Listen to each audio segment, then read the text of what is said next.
শোনো, রাত্রিটা এখানে তাবু গাড়ো, সকাল হলে পরে বেরিয়ে পড়ব। রাত্রি হয়ে গেল, সবাই মিলে আরাম করলেন। আরাম করার জন্যে ওই জায়গায় তাবু গাড়লেন। তাবু গাড়া হলো।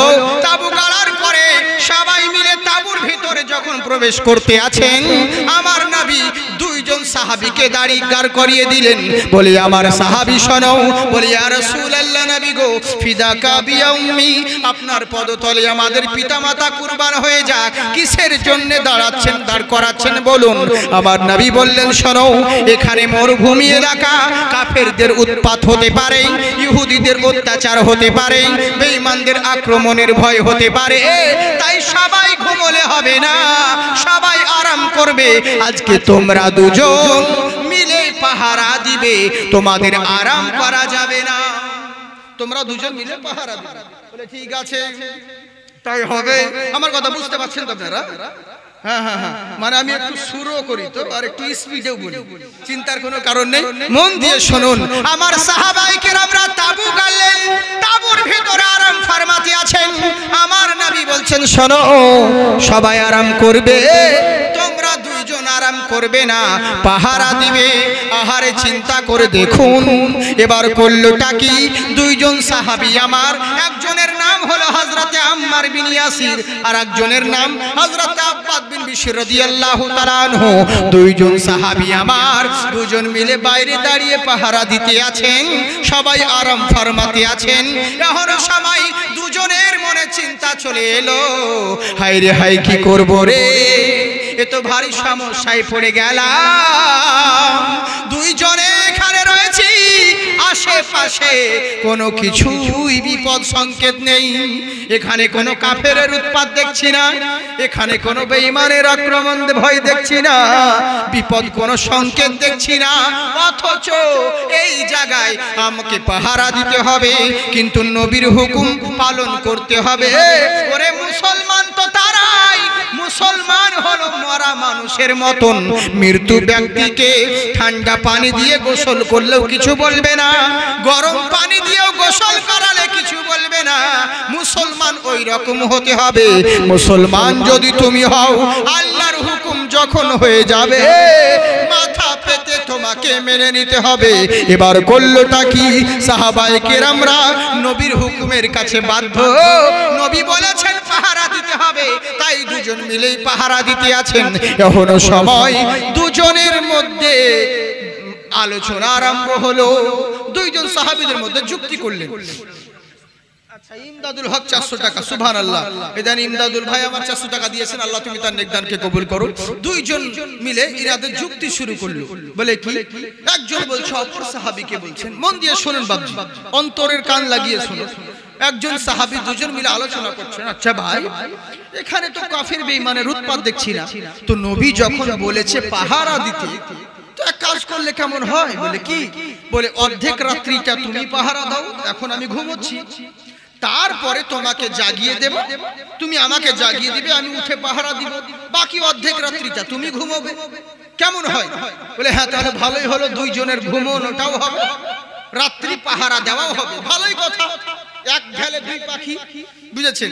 মানে ঘুমোনোও হবে, রাত জাগাও হবে। বলে হ্যাঁ, ওটাই করো। এই বলে হযরত আম্মার বিন ইয়াসির রাদিয়াল্লাহু তাআলা আনহু এই তাবুর ভিতরে আরাম ফরমাতে লাগলেন। এদিকে বাইরে কিন্তু এই সাহাবী আমার, ইনি হযরত আব্বাদ বিন বিশর রাদিয়াল্লাহু তাআলা আনহু, ইনি বাইরে দাঁড়িয়ে দাঁড়িয়ে পাহারা দিচ্ছেন, আর পাহারা দিতে দিতে আকাশের দিকে তাকাচ্ছেন, ওপর দিকে তাকিয়ে আছেন। মরুভূমি এলাকায় তো, মরুভূমির অন্তর ওপর দিকে তাকাচ্ছে, আর মনে মনে চিন্তা করছে, আল্লাহ তুমি বলেছো রব্বুল আলামিন, তুমি বলেছো দুনিয়ার বান্দারা যত মানুষ রয়েছে এরা প্রত্যেকেই ক্ষতিগ্রস্তের মধ্যে আছে, কারণ বান্দা ভাবছি আল্লাহ ক্ষতি কাকে বলে? তোমার যদি কোনো মেয়ের বিয়ে দিতে বিয়ে ভেঙে যায়, তুমি মন খারাপ করবে না, এতে তোমার কোনো ক্ষতি হয় নাই। তোমার যদি চাকরি করতে গিয়ে চাকরি ক্যান্সেল হয়ে যায়, মন খারাপ করবে না, এটা তোমার কোনো ক্ষতি হয় নাই। তোমার যদি ছেলে ভাড়া থেকে পড়ে গিয়ে বিছানায় পড়ে থাকে, অ্যাক্সিডেন্ট হয়ে যায়, আল্লাহ বলেন মন খারাপ করো না, এটা তোমার কোনো ক্ষতি হয় নাই। তুমি প্যারালাইসিস হয়ে যদি বিছানায় পড়ে থাকো, মন খারাপ করো না, তোমার কোনো ক্ষতি হয় নাই। ক্ষতি তাহলে কাকে বলে? আমার আল্লাহ বলে বান্দা শোনো, ক্ষতিগ্রস্ত হলো তারা, কারণ দিনের পর দিন আস্তে আস্তে যাদের সময় চলে যায়। বলে কেমন করে? জেনে রাখো, ইলম কালাম যদি হারিয়ে যায়, মেহনত করলে আবার ফেরত আসে। যদি ধন দৌলত হারিয়ে যায়, পরিশ্রম করলে আবার ফেরত আসে। কিন্তু যেই সময়টা চলে যায়, ওটা আর কখনো ফেরত আসে না। নানান জনা নানান ভাবে নানান রকম নানান সাজে গাইছে আমার মন, দুনিয়াতে হবে না মোর নবীজির মতো। বুঝলেন? চিন্তা করুন, যেই সময়টা চলে যায় ওটা আর কখনো ফেরত হয় না, ফেরত আসে না। তাই সাহাবী আমার চিন্তা করছেন, এখানে দাঁড়িয়ে দাঁড়িয়ে এখানে পাহারা দিতে আছি, এখনো সময়, এই রাতটা যদি চলে যায়, আমার জীবনে যদি এটা শেষ রাত্রি থাকে, এই রাত্রি চলে গেলে আর আমি কখনো এই রাতটাকে ফেরত পাবো না। তাই চিন্তায় পড়ে গেলেন, ওগো রব্বুল আলামিন, ইয়া আকরামাল আকরামিন, মাবুদ, এই যে শুধু শুধু রাত্রিটা জেগে আমি পাহারা দিতে আছি, তো দাঁড়িয়ে যখন পাহারা দিচ্ছি, এমনেও রাত জাগতে হবে, অমনেও রাত জাগতে হবে, তো শুধু শুধু দাঁড়িয়ে থেকে রাত পার করি কেন? এর চাইতে ভালো আল্লাহর ইবাদত দিয়ে রাতটাকে পার করে দিব। সুবহানাল্লাহ। মনে মনে চিন্তা করলেন, এমনেও রাত জাগতে হবে, যেহেতু পাহারা যখন দিতে হবে, তো রাত যখন জাগতেই হবে, তো দাঁড়িয়ে থেকে রাত জাগবো কেন? এর চাইতে ভালো আল্লাহর ইবাদত দিয়ে রাত কাটিয়ে দেব। আর আমরা করি কি? আমরা কি করি বলেন? আমরা কেমন করে রাত কাটাই? দোকানে মসজিদের দোকানে দেখছি ব্যবসা করছে, তাও দেখছি মোবাইল ফুপা ফুপা ফুপা ফুপা, পাবজি আর পাবজি, সাহারা আর মাহারা, মোবাইলেই ব্যস্ত। আমাদেরকে দেখে এমনি করে লুকাচ্ছে, বলে চাচা কি হয়? বলে কি করবো বাবজি, কাস্টমার নাই, তা টাইম পাস করছো। হবে তোর বাপ দিয়েছিল সময় লিখে, হ্যাঁ, যখন সময় তোকে টাইম দিয়েছে এখন পাস কর, হ্যাঁ, গেম খেলে আর এটা খেলে সময় পার কর। এই জন্য আল্লাহ পাক পাঠিয়েছিল ইয়াং যুবক ছেলেরা রাস্তাঘাটে শুধু গেম, খালি মোবাইলে মারবে মারবে মারবে এমনি করছে, এমন করে লাফাচ্ছে মনে হচ্ছে কি না জানি হয়ে গেল। হ্যাঁ, এক জায়গায় বসে জামাত করে বসছে তা, আর বাপ রে বাপ, আর মোবাইলে গেম আর এটা সেটা, মনে হচ্ছে ওই কারণে আল্লাহ ওদেরকে সময় দিয়েছে, শুধু ওটা করতেই ব্যস্ত, আল্লাহর কাছে জবাব দিবে একদিন। এইভাবে সময়কে নষ্ট করছে তো মোবাইলে, একদিন বুঝতে পারবে। ছোট ছেলেকেও দেখছে মোবাইল গো, বলছি তো যে হুজুর কার্টুন দেখছে, অন্য কিছু নয়, তবে কার্টুন দেখতে দেখতে এমন অ্যাড দিয়ে দিচ্ছে, ওই অ্যাডে তোর কার্টুন বেরিয়ে যাবে। 4-6 মাসের ছেলে, হ্যাঁ, আর ওর চোখের সামনে 17-18 বছরকার ভিডিও দেখাচ্ছে। আচ্ছা বলুন, ও ছেলে কি আর ভালো হবে? আমরা তো বলছি কি করবে হুজুর, একটু দোয়া করবেন আমার ছেলে যদি আল্লাহর ওলি হয়, ঘোড়া ডিম হবে, আমার ছেলে ভালো হবে, এই হবে। কত সহজ কথা। নিজে কোনো কিছু এখনো শিখলা না, বয়স হারিয়ে গেল, এখনো দেরি লেগে তো তোমার ছেলে তোমাদেরকে মানে না। এরই লেগে বলে, হায় রে কলি কি বা বলি, কলি কালের লেঠা, কলি কালের বিদ্যা শিখে ফুটুক বাবুর বেটা। তরকারিতে তেল চুকে না, মাথায় তেল ঘট ঘটা, বাপকে দেখে চিমটি কাটে বলছে ও বেতর কে ওটা। এই তো হচ্ছে ব্যাপার। হায় রে কলির কাল, দেশের উল্টে গেছে হাল, খাজুর গাছেতে আম আর জাম গাছেতে তাল। বেটারও যে বিয়ে দিল বাপে যে জোনা, বউ পেয়েছে 100 ভরি সোনার গহনা, আবার বাপে পাইরা ছিল জানা, শ্বশুর মশাই পেল শাল। হায় রে কলির কাল, দেশের উল্টে গেছে হাল, খাজুর গাছেতে আম আর জাম গাছেতে তাল। হায় রে কলির কাল, দেশের উল্টে গেছে হাল। তোমাদের এই অবস্থা হচ্ছে বাবা, একদিন বুঝতে পারবে কেন তোমাদের ছেলে মেয়েরা তোমাদের কথা শোনে না, এর জন্য তোমরাই দায়ী বাবা। একদিন বুঝতে পারবে। হ্যাঁ, কি বলবো, শুধু আপনারা ভালো, আপনাদের বদনাম করছি না, ওরা ভালো মনে করছে, লক্ষ্মী ভান্ডার গেলে ওদেরকে ভালো মনে করছে। হাই রে হাই রে, কিন্তু ওদেরকে কি বলবো, ওদেরই তো সরকার, ওদেরকে মধ্যে মাঝে দরকার, বুঝলেন তো। এ লেগে ওদের বিরুদ্ধে আমি কিছু বলিও না, কারণ মা বোনদের হাতে মৌলবীদের ভাত, তাই তো। কারণ পালি যখন পড়ে আপনারা তো ভাত দেন না, আপনারা তো বলে শাকসবজি বাজার করে এনে দেন, বাড়িতে বলে দেন, কিন্তু ভাত দেয় ওরা। যদি ভাতে তলে বীজ ভরে দেয়, মৌলবীর আর জালসা করতে হবে না, ওর জানাজা পড়তে হবে ভাই। এ লেগে বলি মা বোন তোমরা দুঃখ করিও না, আজকে তোমাদের ব্যাপারে কথা বলবো না, যা বলবো আমাদের দিকের মেয়েদের কথা, তোমরা একদম কানে লিবা। হ্যাঁ, তো ইনশাআল্লাহ এদেরকে কম ভালো মনে করিয়েন না। এদেরকে আল্লাহ ওই কোয়ালিটি দিয়েছে, এরা যদি ইচ্ছে করতো এই মা বোনেরা যে কোনো ছেলেকে জান্নাতি বানিয়ে দিতে পারতো না? আল্লাহ ওই কোয়ালিটি দিয়েছে, কিন্তু করবে না তো, করবে না।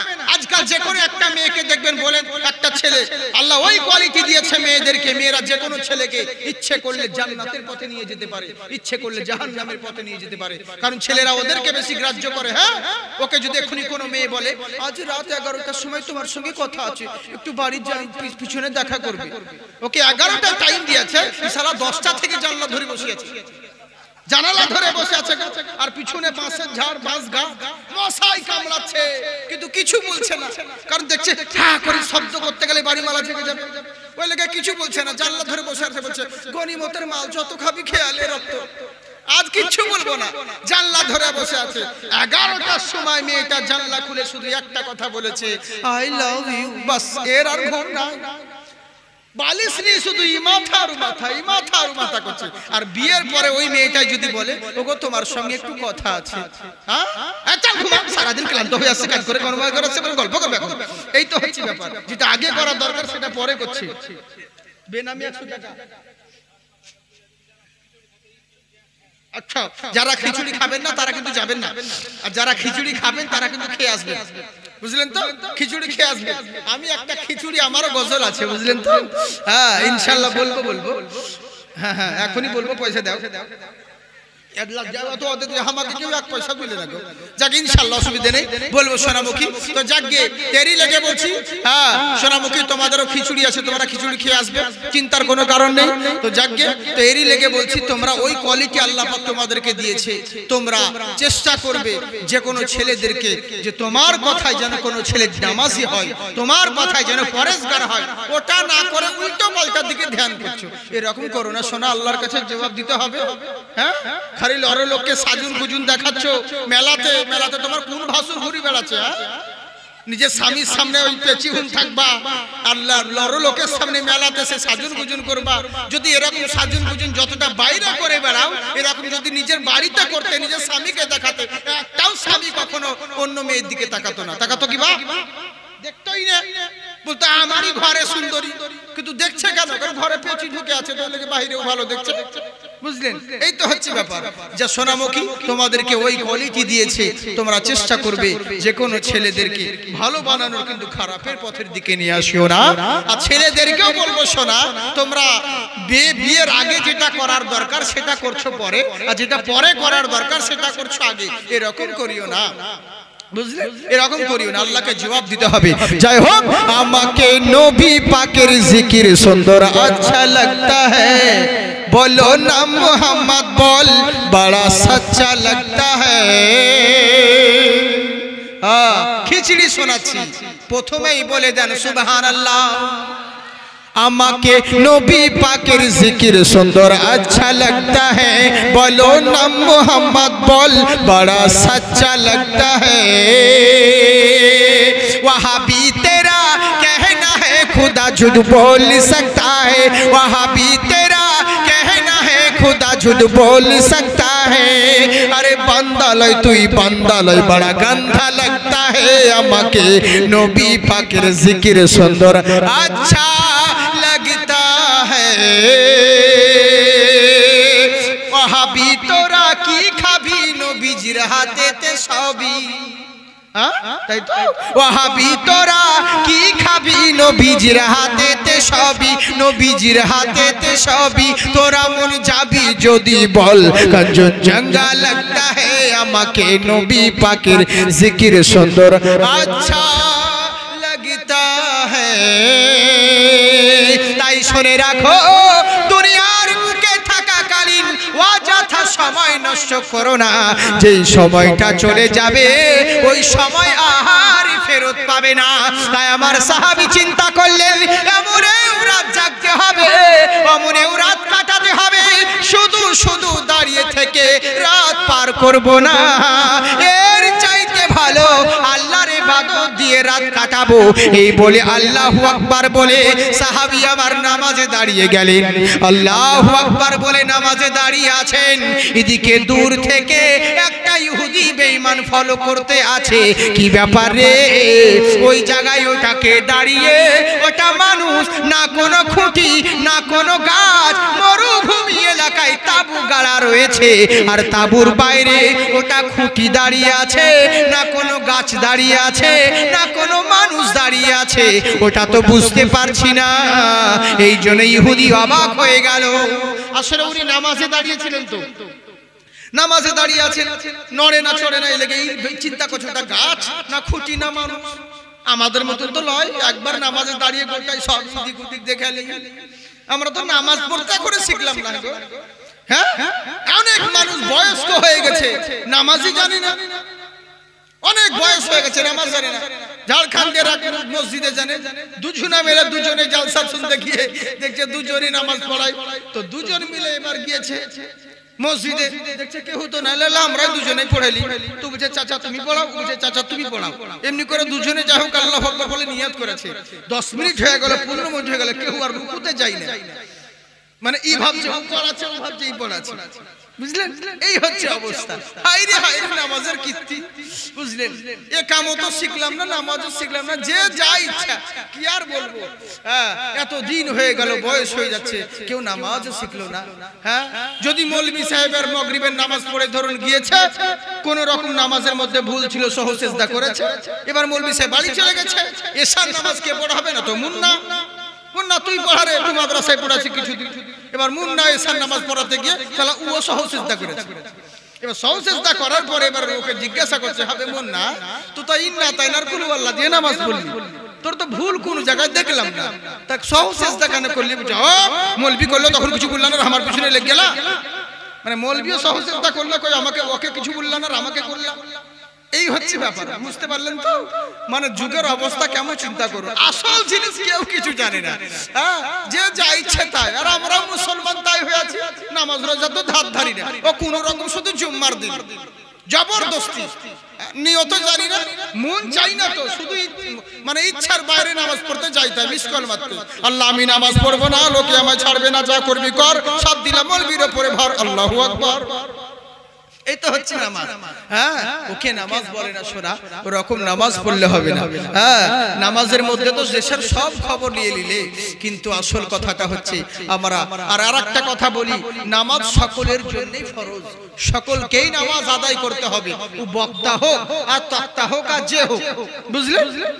আবার অনেকে ভাবে কি জানেন তো, অনেকজনে ফলো করে যে মৌলভী নামাজ পড়ছে কিনা দেখছি, বক্তা নামাজ পড়ছে কিনা দেখছি, তবে বক্তা কি তোকে দেখিয়ে নামাজ পড়বে? এসো আমি জালসা করতে এসেছি, এসো নামাজ পড়ছি, এসো।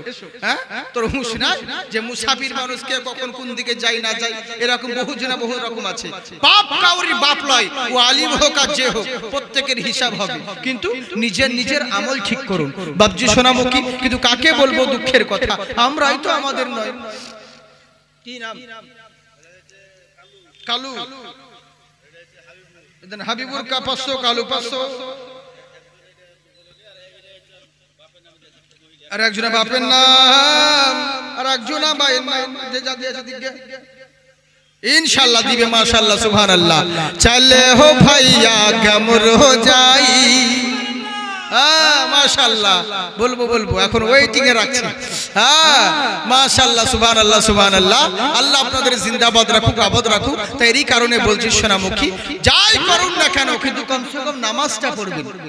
নামাজ না হলে কোনো মূল্য নেই, দাম নেই। অন্যান্য গায়ের যারা মুকাল যারা আছে, বাতিল ফিরকা যারা রয়েছে, এদের সব ভালো জানেন, শুধু ওই জিনিসটাতে আকীদা খানে মার খেয়ে গেছে, বুঝলেন? কিন্তু আমাদের ওই যে সব আকীদা আমল ইমান সবই ভালো, কিন্তু আমল গিলাই করি না, বুঝলেন তো? সব ভালো, কিন্তু আসল জিনিসগুলো করি না। এরই লেগে লোকে আঙুল দেখাতে পায়, সুযোগ পায়, তোমরা এই করছো এই করছো। জানেন এই নিয়ে লোককে কি বলবো, আমি খুব টেনশনে আছি। আমার একটা ভিডিও খুব ভাইরাল, মানে কের কোন ভাই যা হোক 10 সেকেন্ডের একটা ভিডিও কেটে দিয়েছে, কেটে দিয়ে ওই ভিডিওটাকে এডিটিং করেছে, মানে কেটে দিয়েছে 10 সেকেন্ড, মানে আগের পরে কথা দেয়নি, তো শুধু ওইটুকুন কথা দিয়েছে। হ্যাঁ, আমরা শুধু এটা করব না ওটা করব না, এর পিছনে নামাজ পড়া হারাম, আর পিছনে নামাজ পড়া হারাম, এর বিটিলিয়া হারাম, আর বিটিলিয়া হারাম, ওয়াহাবি দেওবন্দি বেরেলি, আমরা এই নিয়েই ব্যস্ত। শুধু এইটুকু কথাটাকে কেটে দিয়েছে, কিন্তু কেন বলেছি এটা বলে বলে নাই। আসলে শুনুন, আমার বলার উদ্দেশ্য হলো এটাই, সব করো কিন্তু জেনে রাখো, মানুষকে নামাজি আগে বানাও, মানুষকে দিন আগে শিখাও, নবীর মহব্বত কাকে বলে এটা শিখাও, সুন্নি কাকে বলে এটা শিখাও। আমার স্টেজে, আমার জলসা খাই, আমার মাহফিলে আমি আমার নবীর গুণগান করব, আমার সুন্নি কাকে বলে এটা মানুষকে আগে বোঝাবো, তারপরে অন্য কথা বলবো। কিন্তু সুন্নি কি জিনিস এটা বলি না, ডাইরেক্ট উল্টো পাল্টা বলি। আচ্ছা বলুন দেখি, আমি যদি আপনাকে ডাইরেক্ট এখানে বলে দিই কোন ওয়াহাবির বিকিলে হারাম, তা আপনি আমার পিছনে রাখবেন কি রাখবেন না? আগে এটা শিখাতে হবে কেন লেওয়া হারাম আর কেন বিটি দেওয়া ঠিক জায়েজ নয়, এটা আগে মানুষকে বোঝাও, তারপরে বলো। না তো ডাইরেক্ট যদি বলে দাও এর পিছনে যাবে না, ওর পিছনে নামাজ পড়া যাবে না, এর বিটি নেওয়া যাবে না, তাহলে তো মুশকিল হয়ে যাবে।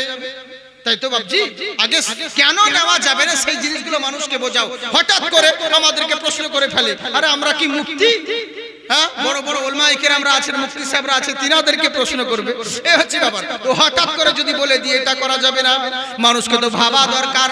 একটা গায়ের মুসলিম, একটা গায়ের মুসলমান হিন্দু, তার দোকানে খাওয়া জায়েজ আছে, তার সঙ্গে মেশা জায়েজ আছে, কিন্তু মুসলমান টুপিওয়ালা, দাড়িওয়ালা, নামাজ পড়নেওয়ালা এর সঙ্গে জায়েজ নাই। তার মানে বুঝতে তোমাকে হবে নিশ্চয় এর ভিতরে মাহিত্য অনেক রয়েছে। শুধু শুধু তো মৌলবীদের কোন জাতি দুশ্মনী নয় কাউরির সঙ্গে, যে উল্টো পাল্টা যাত্রার পিছনে লাগে, কখনো নয়। আহলে সুন্নাতুল জামাতের আলিমগণ কখনো দালালি কথা বলেন না, যেটা বলেন দলিলি কথাই বলেন। মানুষ বুঝে না, নিয়ে এই বেরেলি মৌলবীদের জন্য ইলজাম লাগাই, বেরেলি মৌলবীরা এই করা হারাম, এর ওর পিছনে শুধু এটা করতেই ব্যস্ত। আমার বলার বক্তব্য ওঠাই, বুঝলেন তো, যে অন্যরা আমাদেরকে ইলজাম দেয় যে বেরেলি মৌলবীরা এর করা এটা করতে ব্যস্ত, ওটা করতেই ব্যস্ত, কিন্তু এই জিনিসটাকে দিয়ে দিয়েছে, আগের পরের কথা দেয়নি। লোকে বলছে হবে জাকির নাকি দেওবন্দি হয়ে গেল, আস্তাগফিরুল্লাহ। বুঝলেন, সবাই তো জানে যে একটা সুন্নি, কিন্তু এইটুকু হুঁশ হয় না। আর কে করবে, দুঃখ এটাই লাগে যে সুন্নিরাই করছে, কিন্তু এটুকু হুঁশ হয় না। কালকে যদি জাকিরকে কেউ আঙুল তোলে কথা বলে, তো এটা জাকিরের বদনাম হবে না, বদনাম পুরো সুন্নির বদনাম হবে। কালকে তোমাদেরকে আঙুল তুলে বলবে তোদেরই তো মৌলবি, তোদেরই তো মৌলানা, তোদেরই তো শায়েখ, আর এখন আবার খারাপ হয়ে গেল। এই হচ্ছে ব্যাপার। আসল উদ্দেশ্য সেটা নয়, আসল উদ্দেশ্য হচ্ছে টাকা। বুঝলেন তো, এমন এত টাকা নিচ্ছে, অত টাকা নিচ্ছে, কেন নিব না ভাই? ওই মানুষ অত বোকা নয় যে শুধু শুধু 30,000 টাকা দিবে, নিশ্চয় কাজ বাড়িয়ে নিচ্ছে, ওরকম বলেই তো দিচ্ছে। তাই তো বাবা, তুমি দিনের খিদমত করো, আমরা যেমন 50,000 টাকা নিই, তেমনি 500 টাকাতেও করতে হয়। ওই সেইগুলো বলো না, শুধু যেখানে নিচ্ছে ওটাই বলছো। বড় বড় দেশের চুরি হয়ে গেল, সব কিছু নিয়ে পালালো, তার পিছনে কিছু বলতে পারলে না, টোটো চোরকে ধরে মারামারি করছো। দেশের লাখ লাখ কোটি কোটি টাকা চুরি করে নিয়ে পালালো, ওদেরকে কিছু বললো না, সালা টোটো চুরিওয়ালাকে টোটো চুরি করেছে, এখন ওকে ওর পিছনে লেগে পড়েছে। তো এই হচ্ছে ব্যাপার। বড় বড় আকামি, তাদের পিছনে কোনো কথা নাই, আমাদের চুটকাদের পিছনে লেগে বাস যা ইচ্ছে তাই। এরকম করো না শোনা, একটাই অনুরোধ করব, দোয়া করবে। চিরদিন সবার সমান নয়, আজ আছি কালকে নাও থাকতে পারি। আজকে যে আপনাদের এখানে এসেছি, বক্তব্য যে দিচ্ছি, সত্যি আপনাদের দোয়া। আমি মুফতি সাহেবকে বলেছি, মুফতি জুবাইর সাহেবকে, আমাদের মুফতি আলিমউদ্দিন সাহেবকে, আর ইনারা আমাদের পশ্চিমবঙ্গের গর্ব, সবাই ভালো করে জানে। খাস করে ইউটিউব থেকে যারা আমার বক্তব্য শুনছেন, তারা তো জানেন ভালো করে যে আমি কেমন ছেলে। আমি যতক্ষণ জালসা স্টেজে বক্তব্য দিই, ততক্ষণ আউটসাইডে আমি হুজুরদের জন্য, ওলামা সুন্নি ওলামাদের জন্য আমার প্রচন্ড দোয়া করি। সবারই সামনে বলি, কেউ যদি আমার সুন্নি আলিমের ব্যাপারে উল্টো পাল্টা কথা বলে, আমি সঙ্গে সঙ্গে প্রতিবাদ করি, খবরদার তা নয়। কারণ আজকে তুমি তাকে গালি দিচ্ছ না, সে আমাকেও দিচ্ছ। আর আমার এই সুন্নি উলামারা আছেন বলে আমরা বেঁচে আছি, আমরা টিকে আছি, আমরা দিন পেয়েছি। সত্যি জয় হোক। অতএব আল্লাহর কাছে এই দোয়া করি, আল্লাহ যেন আমাদের এরকম আলিমদেরকে আবাদ রাখেন, আর ইনাদের ওসিলায় যেন আল্লাহ পাক আমাদেরকে সুস্থ রাখেন, হায়াত দারাজ করেন। বলুন আল্লাহুম্মা আমিন। জয় হোক। একবার হাত উঠিয়ে বলেন আল্লাহু আকবার। সবাই উঠাচ্ছেন না, একবার দুই হাত তুলে বলেন ইয়া রাসূলুল্লাহ। আগে আওয়াজ বাড়াবো, বাড়াবো। সত্যি বলছেন, এখানে নাই কোনো বান্দা আমি আপনাদেরকে বলবো, খুব মূল্যবান কথা, মন দিয়ে শুনুন। আহারে সন্ধ্যে হয়ে গেল, আমার সাহাবায়ে কেরাম নামাজে দাঁড়িয়ে আছেন। যেখান থেকে বলছিলাম উনি নামাজে দাঁড়িয়ে আছে, এখনো সময় দূর থেকে চিন্তা করলো, ফলো করতে আছে, কি ব্যাপার রে, ওখানে ওটা কে দাঁড়িয়ে আছে, ওটা কে দাঁড়িয়ে রয়েছে, মানুষ না খুঁটি, কিছু বোঝা যায় না, নড়েও না চড়েও না। অবশেষে সাহাবী আমার নামাজে ছিল, রুকুতে গিয়েছেন, যেমন রুকুতে মাথা ঝুঁকিয়ে দিয়েছে, আর ইহুদি বেঈমান চেক করার লেগে যেমন একটা তীর ছুঁড়ে দিল, লাগবি তো লাগ, সোজা এসে সাহাবীর গর্দানে লেগেছে। সুবহানাল্লাহ, সাহাবীর গর্দানে তীরটা লেগে গেল। ইহুদি চিন্তা করে বলে, আরে যা, আমি তো ভেবেছিলাম কোনো খুঁটি বা কোনো হয়তো গাছ হবে, কিন্তু না, এ তো মানুষ। আর মানুষ যেমন তেমন মানুষ নয়, এ তো মুসলমান। কারণ এই মুসলমান মানুষ দাঁড়িয়ে আছে, কারণ মুসলমানরা যেভাবে উঠে দাঁড়ায়, ঝুঁকে, আবার সেজদা করে, নামাজ পড়ে, এরা তো ওরকম করছে। তার মানে এই মুসলমান একাই নাই, তাঁবুর ভিতরে আরো মুসলমান আছে। আহারে, এই চিন্তা করে এই পরস্পর তীর ছুটতে লাগলো। চিন্তা করে দেখুন, বাহাদুরপুরের বাহাদুর 500 টাকা দিয়েছে, বাহাদুর শেখ 500 টাকা নগদ, 500 টাকা বাকি, আর একজন 100 টাকা দিয়েছে, আর একজন মহিলা দিয়েছে স্বামীর লেগে। আল্লাহ, এই দেখুন মহিলা, আহারে স্বামীর লেগে মহিলা। চিন্তা করে দেখুন, মহিলা সত্যি খুব ভালো বল, স্বামীর লেগে কতজন আছে মহিলা জানে যে অন্যর ঘরে সংসার করলে পরেও স্বামীর লেগে দান করে, আর আমাদের স্বামীরা দেয় না, স্ত্রীর নামে খুব কমই দেয়, না দেয় বললেই চলে। হ্যাঁ গো, কতজনকে দেখেছি স্ত্রীদের নাম করে খুব দেয় না, খুব কম দেয় স্বামীরা। যাকে তো কথা হচ্ছে কি, আল্লাহ তুমি তাদের নেকদানকে কবুল করুন। চিন্তা করে দেখুন, আমার সাহাবী করলে কি, দূর থেকে নামাজ পড়তে আছে, ইহুদি বেঈমান পরস্পর তীর ছুঁড়তে লাগলো।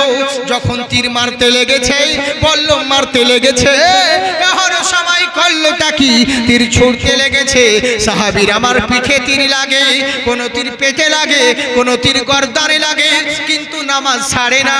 কোন রকম নামাজটাকে সংক্ষিপ্ত করে আসসালামু আলাইকুম ওয়া রাহমাতুল্লাহ, আসসালামু আলাইকুম ওয়া রাহমাতুল্লাহ সালাম ফিরিয়েই, সালাম ফিরানোর পরে ইয়া রাসূলুল্লাহ বলে ডাক দিলেন। ডাক দেওয়ার সঙ্গে সঙ্গে তাঁবুর ভিতর থেকে আমার নবী মুস্তাফা, এবার সাহাবায়ে কেরাম সবাই বেরিয়ে পড়লেন। এবার সাহাবারা করলেনটা কি, ওই দিকে কাফের বেঈমানের সঙ্গে হামলা করতে লেগে পড়লেন। ওদিকে যাচ্ছি না, আমার নবী মুস্তাফা সাহাবায়ে কেরামের মাথাটাকে নিয়ে নিজের উরু মুবারকে রাখলেন। সাহাবী আমার করলেন কি, বেরিয়ে পড়েছে। নবী সাল্লাল্লাহু আলাইহি ওয়াসাল্লাম নিজের জান মুবারকে ওই সাহাবীর মাথাটাকে রেখে বলছেন, আচ্ছা বলো তো দেখি, এতগুলো তীর কেন খেলে? তোমার শরীরে যখন একটা তীর মেরেছিল কাফের বেঈমান, তখনই তুমি আমাদেরকে জাগাতে পারতে, উঠাতে পারতে, এতগুলো তীর খাওয়ার পরে কেন তুমি বললে বলো? আহারে চিন্তা করুন।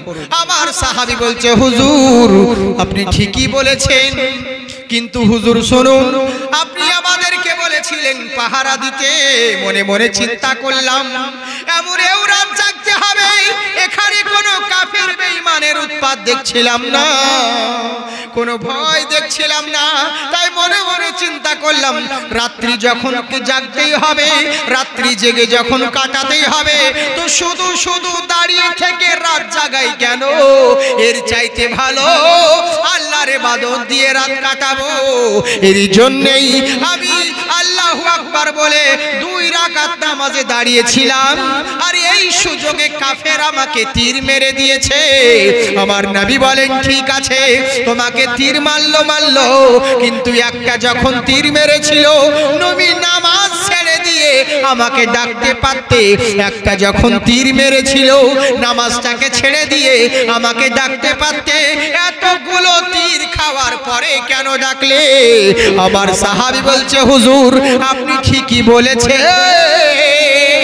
কিন্তু এখানে একটা কথা। আমার নবী বললেন, শোনো, একটা যখন তীর মেরেছিল নামাজ ছেড়ে দিয়ে আমাকে ডাকতে পারতে, কেন না নামাজ আগ হলো পরে, নবী হলো আগে, নবী হলো ঈমান, নামাজ হলো আমল। নামাজের জন্য নবীকে পাও নাই, বরং নবীর কারণে নামাজকে পেয়েছো, রোজার কারণে নবীকে পাও নাই, নবীর কারণে রোজাকে পেয়েছো, হজ যাকাতের কারণে নবীকে পাও নাই, বরং নবীর কারণে হজ যাকাতকে পেয়েছো। তার মানে নবী হলো ঈমান আর নামাজ হলো আমল। আমল যদি কাজা হয় আদায় করা যাবে, যদি ঈমান চলে যায় সব কিছুই বরবাদ হবে। এর লেগেই বললাম নামাজ বাদ দিয়ে আগে তো ডাকতে পারতে। সুবহানাল্লাহ বললাম, হ্যাঁ নামাজ ছেড়ে দিয়ে তো তুমি ডাকতে পারতে। চিন্তা করে দেখুন, দুটো ছেলে 100 করে দিয়েছে, একটা বাচ্চা মেয়ে দিয়েছে, আল্লাহ তুমি তাদের নেকদারকে কবুল করুন। আচ্ছা বলুন তো দেখি, বক্তব্য চলবে তো না ছেড়ে দেব বলুন? চলবে? আচ্ছা একবার হাত উঠিয়ে বলেন আল্লাহু আকবার। তাই আমার সাহাবী বলল, হুজুর আপনি ঠিকই বলেছেন, কিন্তু জেনে রাখুন আমি যখন নামাজের মধ্যে দাঁড়িয়েছিলাম, কেমন নবী গো, ওই কেমন নবী যেই নবীর মতন কেউ হয়নি আর হবে না।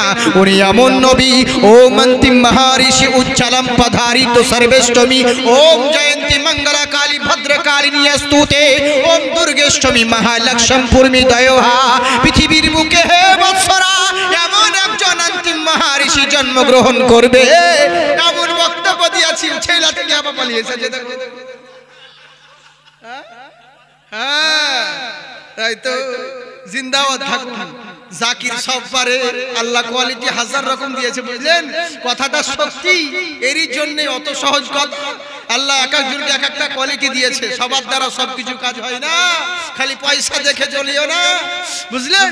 কথা শুনুন মহব্বতের সঙ্গে, বলেন সুবহানাল্লাহ।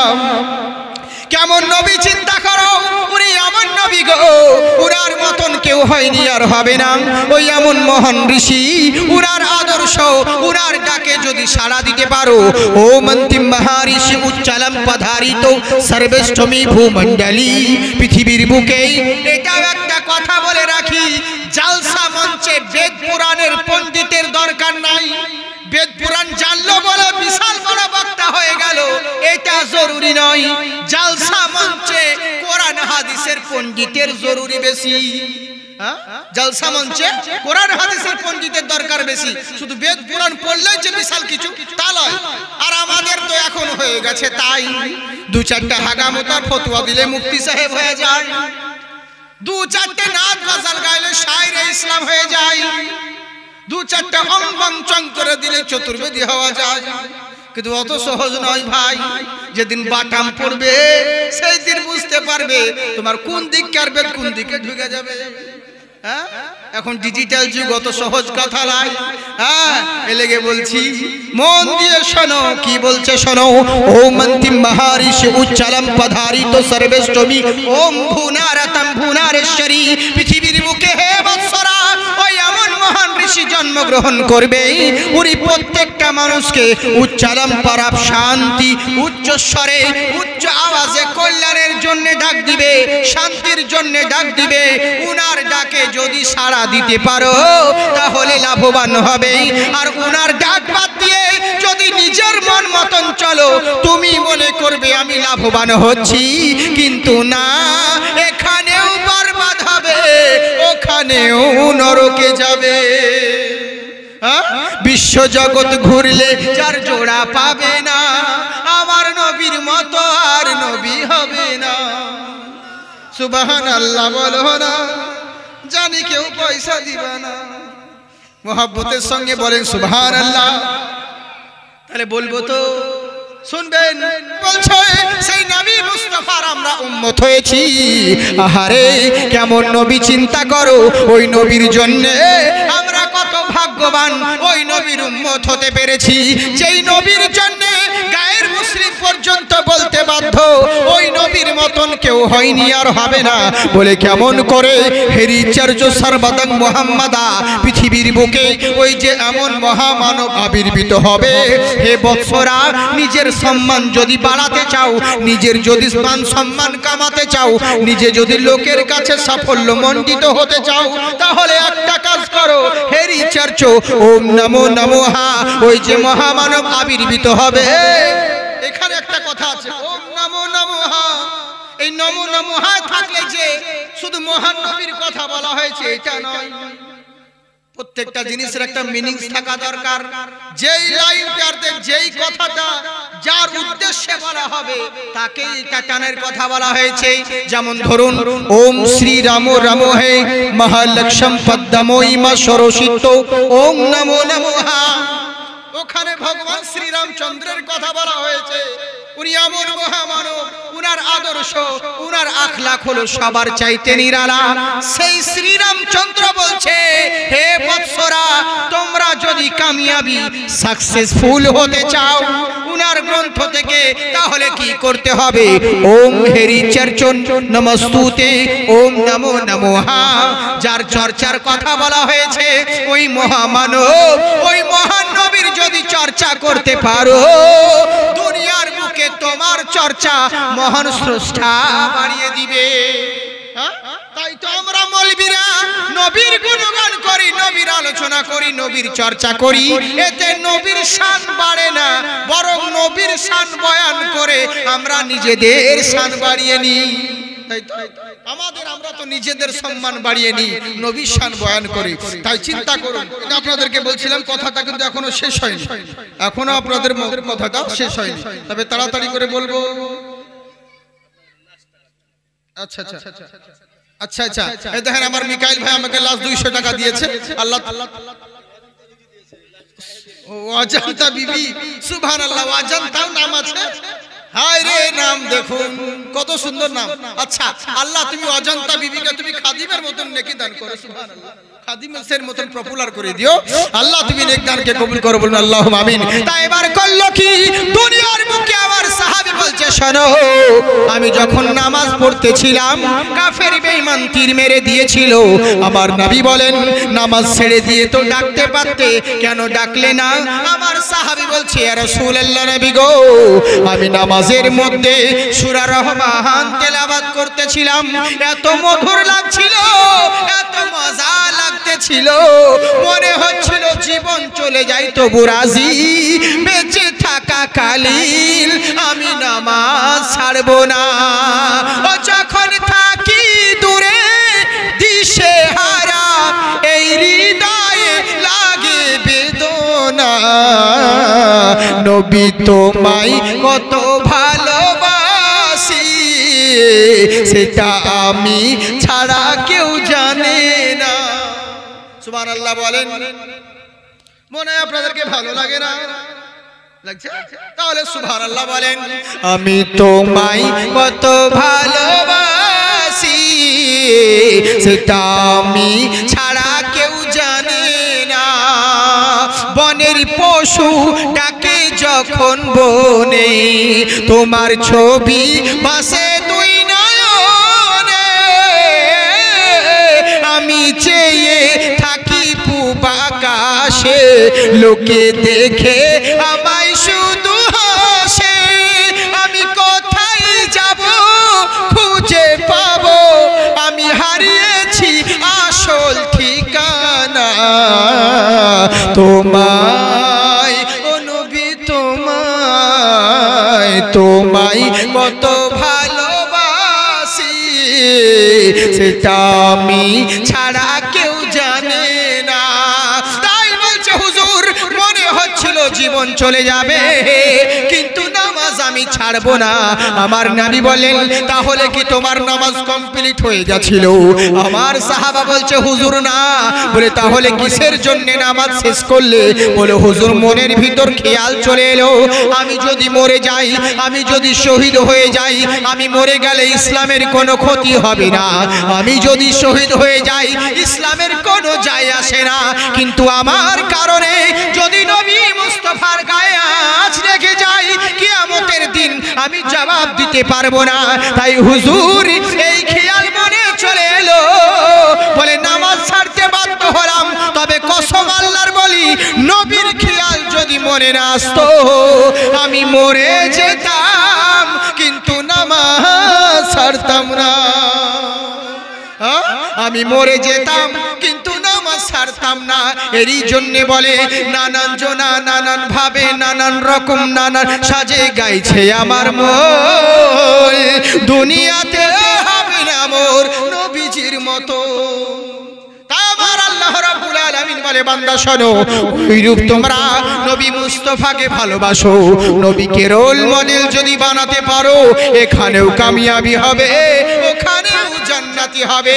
তাই বৎস শোনো, আমার আল্লাহ বলে বান্দারে তুমি ওদেরকে সৃষ্টি করেছি আমি, তোমার কিসে ভালাই হবে কিসে খারাপই হবে আমি আল্লাহ ছাড়া কোনো মোল্লা জানে না।